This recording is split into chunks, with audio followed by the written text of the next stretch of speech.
Hello class, and welcome to Diabetes Management Course 201, Nutrition and Meal Planning.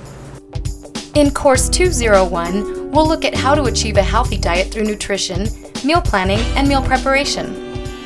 In our first course, we learned that diabetes is associated with what we eat and how we can maintain proper blood glucose levels through a proper diet. Diabetes can be controlled through several factors. These factors are eating healthy, physical exercise, along with a well-managed medication program. As we learned in Course 101, to have a healthy eating plan, you need to eat a wide variety of foods from many different food groups. This will get you the energy, vitamins, and minerals your body needs. Be sure to check food labels for carb and sodium amounts. To begin getting our diabetes-friendly meal plans in order, we need to see the group of foods that most affect our blood glucose levels and what foods are in that group. Carbohydrates are the #1 nutrients in food that affect our blood glucose levels. Proteins and fats, the other energy nutrients, have very little effect on our blood sugar. As you can see, almost everything on this table all contain carbs. In fact, the only foods, at least in their original state, that generally don't contain carbs are meats, meat substitutes, and dairy. So seeing that carbohydrates affect our blood glucose levels, carb counting is an extremely important tool in the management of diabetes. One of the first recommendations in using carb counting as a tool to manage diabetes is learning to read the nutrition facts labels on packaged foods. The key when reading the label is to identify the total grams of carbohydrates. You don't have to worry about counting the grams of sugar and fat, as they are contained within the carb count. The first thing to check on the nutrition label is the serving size. The remaining information on the label is based on that serving size. Next, you want to check the gram counts. The first is the sodium intake, and the next, and most important, is the total carbohydrate column. Once you read the nutrition facts label, you can decide whether the foods list will fit into your diabetes-friendly meal plan. Another key component in carb counting and overall meal planning is the use of a food exchange list. Food exchange lists can help in counting carbs and calories. Exchange lists have the amounts of carbs and calories per serving of proteins, fats, and carbs. A proper exchange list contains these food groups: starches, fruits and non-starchy vegetables, meat and meat substitutes. So far, we've briefly discussed nutrition and what foods contribute to our blood glucose levels. And we've also visited our local food market, learned about food facts, labels, and using an exchange list for diabetes-friendly meal planning. This brings us to the fun part of the presentation, actually preparing diabetes-friendly meals.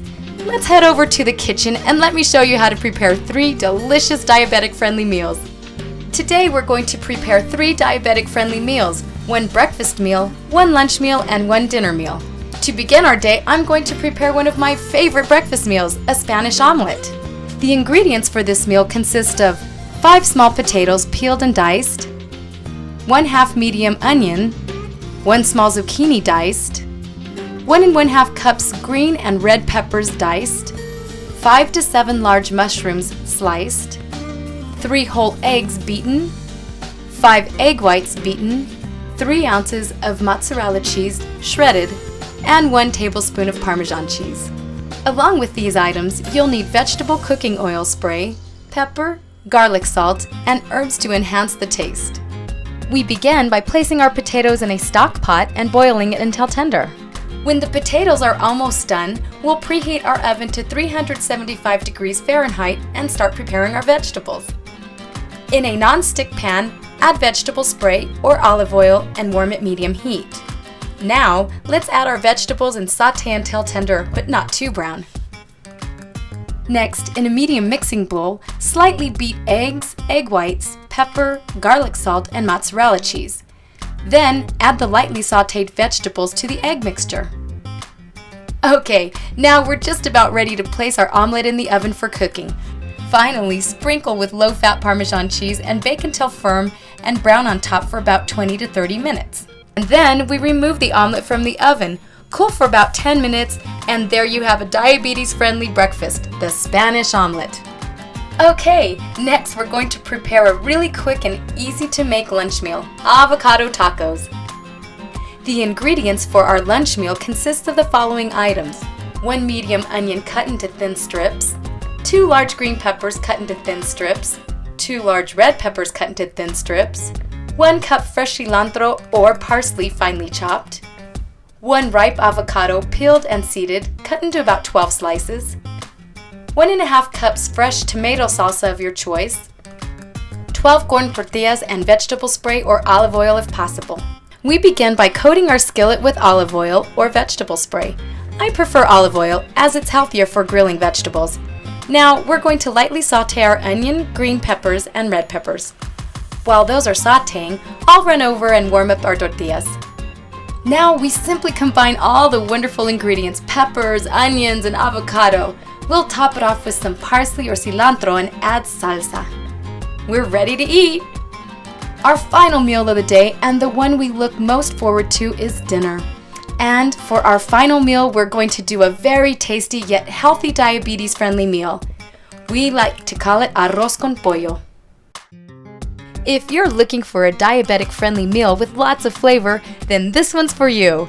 The ingredients for this meal consist of the following: 2 tablespoons of olive oil, 2 medium chopped onions, 2 stalks of celery, 2 medium red and green peppers sliced, 1 cup mushrooms chopped, 2 cups uncooked whole grain rice, 3 pounds boneless chicken breasts cut into chunks, 1 1/2 tablespoons of salt, 2 1/2 cups low-fat chicken broth, saffron, 3 medium tomatoes chopped, 1 cup frozen peas, and 1 cup frozen green beans. We'll start off this meal by oiling our pan with olive oil in a non-stick pot. Add onion, garlic, celery, red and green peppers, and the mushrooms. Now, cook over medium heat for 3 minutes or until tender.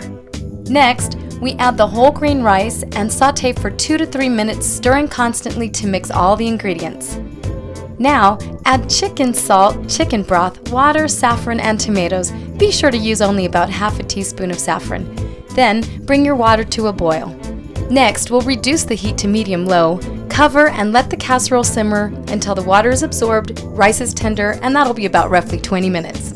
And finally, we'll stir in peas, corn, and beans, then cook for about another 8 to 10 minutes. When everything is hot, the casserole is ready to serve. Garnish with olives or capers, and you're ready to enjoy this flavorful dish. So there you have it, 3 diabetic-friendly meals, all very flavorful and filling. In closing, I recommend waiting about 20 minutes and then take a short walk to get some exercise. As we'll see in Course 301 Fitness for Life, eating healthy is the first step to combating diabetes, and the second step is exercise. Well, that does it for Diabetes Management Course 201. I'd like to thank the following companies for the use of their facilities. On behalf of the El Paso Diabetes Association, I'm Tracy Presley. So long!